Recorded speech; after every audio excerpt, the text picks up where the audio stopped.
Seja muito bem-vindo a mais um estudo aqui do nosso canal Jaboque Vamos Orar. Não se esqueça de se inscrever, caso não seja inscrito. Se quiser receber notificações, ative o sininho, faça comentários, dá seu like e compartilhe. Você sabe me dizer quem escreveu o Evangelho de Marcos? Vamos ver logo após a vinheta.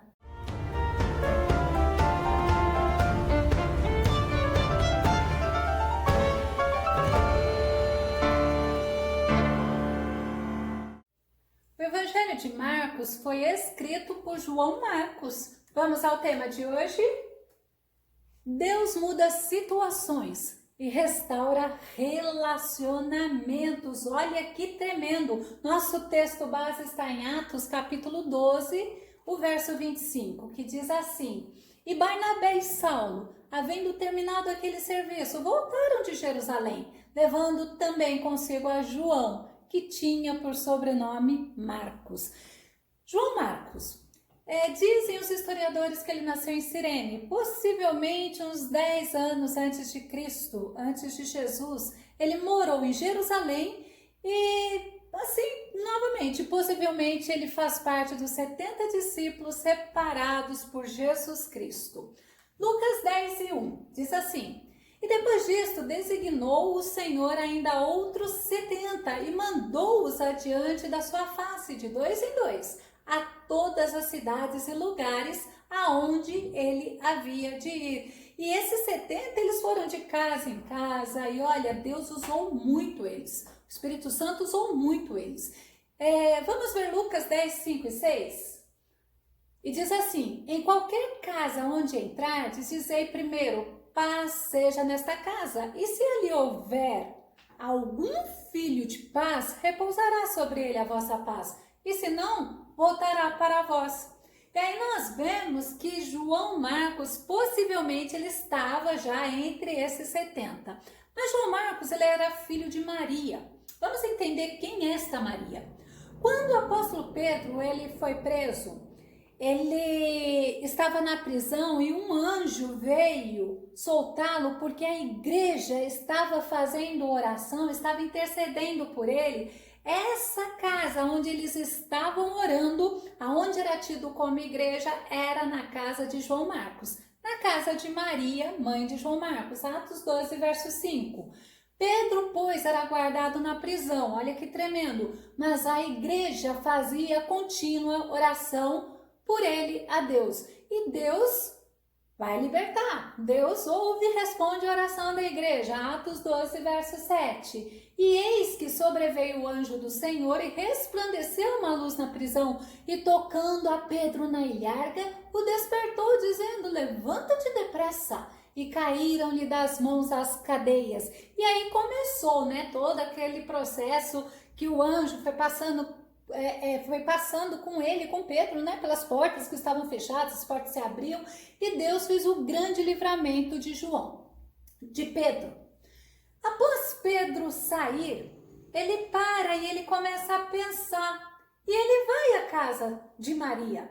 Esta foi a primeira vez que na Bíblia é mencionado o nome de João Marcos. Vamos ver Atos 12, verso 11 e 12, que diz assim: E Pedro, tornando a si, disse: Agora sei verdadeiramente que o Senhor enviou o seu anjo e me livrou da mão de Herodes e de tudo o que o povo dos judeus esperava, que não era coisa boa, Depois de assim refletir, olha que tremendo, colocou-se a caminho da casa de Maria, mãe de João, também chamado Marcos, onde muitas pessoas estavam reunidas em oração.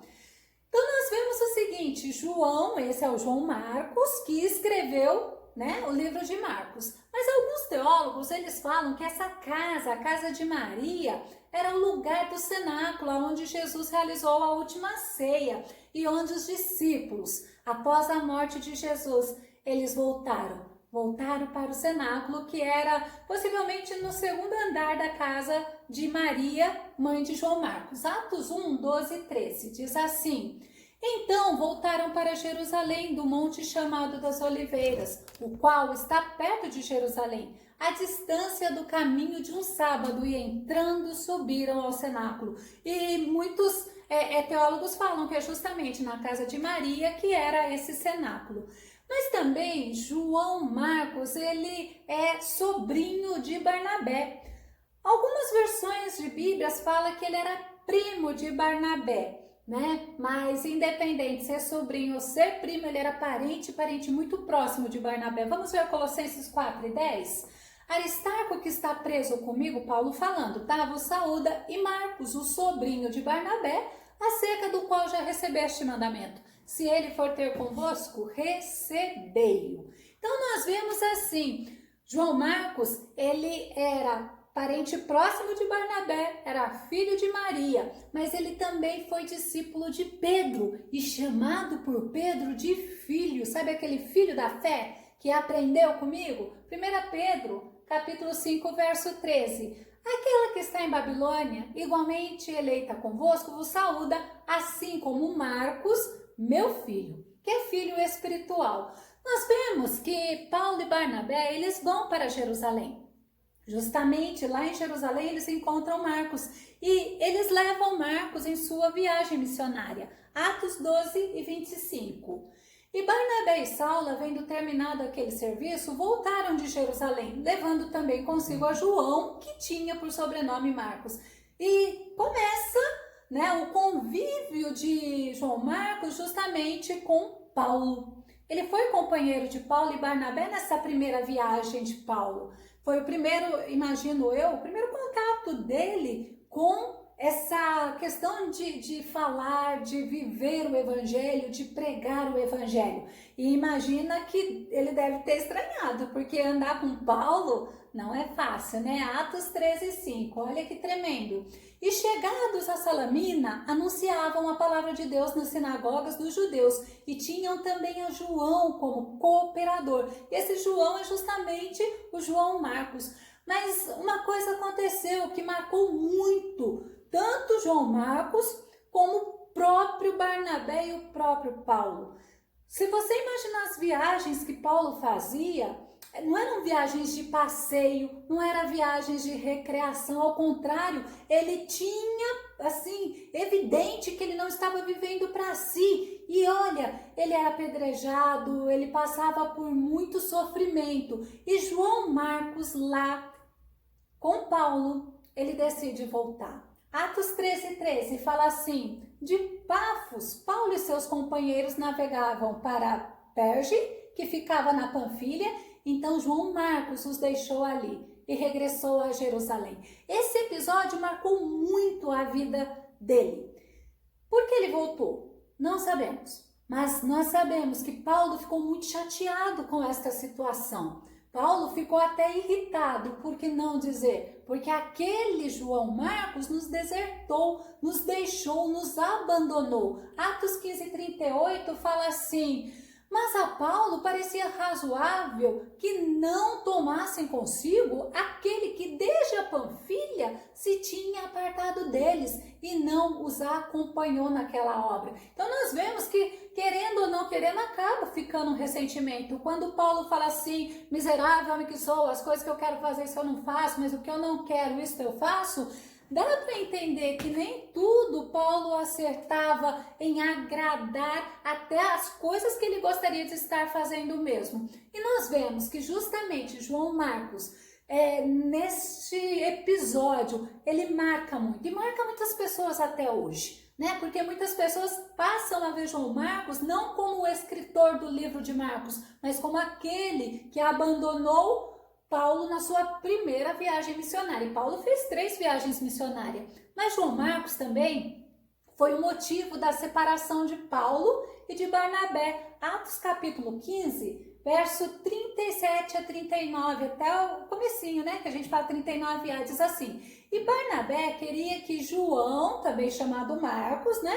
Os acompanhassem. Paulo, entretanto, não conseguia ver razão para levar consigo aquele que desde a Panfilha havia decidido se afastar deles e não os acompanhar até o fim da missão. Por esse motivo, tiveram um desentendimento tão exacerbado que decidiram se separar.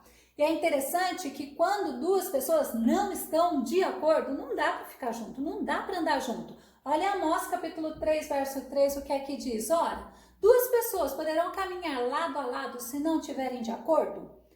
fica complicado, fica difícil, é um pisar em ovos. É por isso que a Bíblia nos ensina, né? Enquanto vocês estão no caminho, se consertem, caminhem junto, mas se um tá querendo A, outro tá querendo B, é difícil até para não ter divisão. E aí foi justamente o que aconteceu. Barnabé pegou o sobrinho dele, João Marcos, e foi para Chipre pregar o evangelho. Vamos ver isso? Atos 15:39b. Barnabé partiu levando consigo Marcos e navegaram para Chipre. Já Paulo, ele pega Silas, é o novo personagem que você está vendo, e vai fazer a sua próxima viagem missionária. Atos 15:40. Eu achei muito lindo esse versículo, porque olha só, Paulo, no entanto, preferiu a companhia de Silas. Partiu, entregue aos cuidados do Senhor pelos irmãos. Então, Paulo, antes de ir, ele foi recomendado pelos irmãos. Os irmãos oraram, enviaram, né? E ele é muito lindo quando fala assim, partiu, entregue aos cuidados do Senhor pelos irmãos. É importante os irmãos, é importante a comunhão. E passaram-se assim entre 10 a 12 anos e João Marcos volta a acompanhar Paulo. É lindo isso. Por quê? Porque eles tiveram aquele desentendimento. E quando eles se reencontraram, eles se reconciliaram. Eles se entenderam. Deus restaurou, por isso que é o título, Deus restaura relacionamento. O amadurecimento de João Marcos fez agora Paulo ser visto por outros olhos, fez a dificuldade, as tempestades da vida, por todas as provas que ele via Paulo passar, ele já tinha um outro entendimento. E quantos homens eles não perdoam? Quantos homens eles ficam remoendo, eles ficam na amargura, eles não perdoam porque a pessoa cometeu algo que não agradou a ele, mas é aí que a gente vê que Deus tremendo que nós servimos. E Paulo, ele traz esse exemplo. Vamos ver Colossenses 4:10, que diz assim, sauda-vos Aristarco, meu companheiro de prisão, assim como Marcos, primo de Barnabé. Lembra que eu falei? Alguns falam que é primo e outras versões falam que é sobrinho. Então mostra justamente esse parentesco próximo. Sobre quem já recebeste instrução. Portanto, se ele vos for visitar, recebei-o. E Paulo recomenda João Marcos. Paulo fala assim, olha, recebe ele até como se recebessem a mim. Que tremendo a gente ver o perdão, como é tremendo a gente ver a reconciliação, como é tremendo a gente ver e como é importante a gente ver que não devemos guardar mágoa, que não devemos alimentar o passado, as coisas ruins dentro da gente. E Paulo, ele pede para Timóteo trazer com Timóteo João Marcos. E ele ainda fala assim, porque João Marcos é uma bênção, ele é útil ao meu ministério, ele é alguém que é de grande auxílio para mim. Vamos ver, 2 Timóteo 4:11, somente Lucas está comigo. Toma Marcos e traze-o contigo, pois ele me é de grande auxílio para o ministério. Aí você olha, puxa vida, um cara que, né, na primeira viagem abandonou Paulo, fez essa divisão, né, separou Paulo de Barnabé. Agora Paulo testifica dele. Como a reconciliação traz novidade, como a reconciliação traz coisas maravilhosas na vida das pessoas. E Paulo não parou só aí, ele fala de João Marcos em Filemão. Filemão capítulo 1, verso 24, bem aqui. Assim como Marcos, Aristarcos, Demas e Lucas, meus colaboradores. Então a gente para um pouco para pensar, não adianta eu ficar chorando pelo leite derramado, isso é um velho ditado. Não adianta eu ficar me lamentando, chorando porque alguém me distratou, porque alguém pisou na bola comigo. Eu preciso pedir para o Senhor me ajudar para que essa pessoa não fique como um peso na minha vida, mas que o Senhor me ajude a tratar essa pessoa com o amor que o Senhor trataria. E João Marcos, ele ficou com o apóstolo Paulo e olha, pasme você, até a morte do apóstolo Paulo. Segundo os teólogos, depois disso ele volta com Pedro.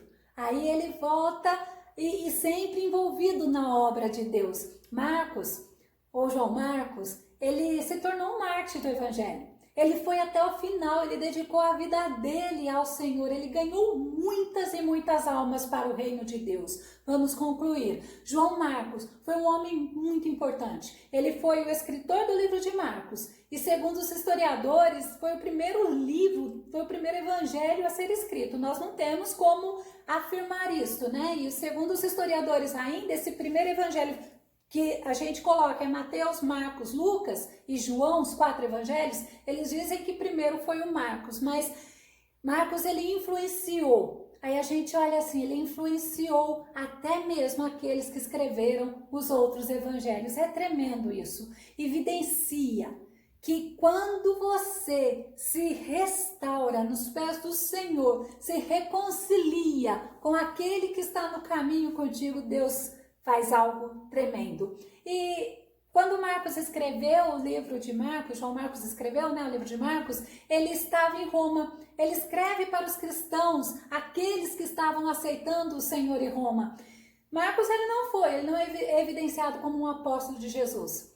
Mas é impressionante que ele cresceu, ele conviveu junto com os apóstolos e ele deixa esse livro escrito que tanto nos ensina, que fala tanto do nosso mestre. O fato dele ter voltado para Jerusalém, como eu falo para vocês, muitas pessoas o veem ainda como um desertor missionário, mas nós temos que olhar com o olhar de Cristo, porque foi justamente, ele foi tratado pelo Senhor, ele retorna e ele fica com Paulo até o fim. Que nós possamos aprender com a história dele, que o homem pode falhar, mas quando ele se coloca na brecha, quando ele se coloca nas mãos do Deus Todo-Poderoso, Deus é aquele que perdoa, Deus é aquele que restaura e Deus é aquele que usa. Que o Senhor Jesus te abençoe. Até o nosso próximo estudo aqui no nosso canal. Jaboque, vamos orar. Fique com Deus.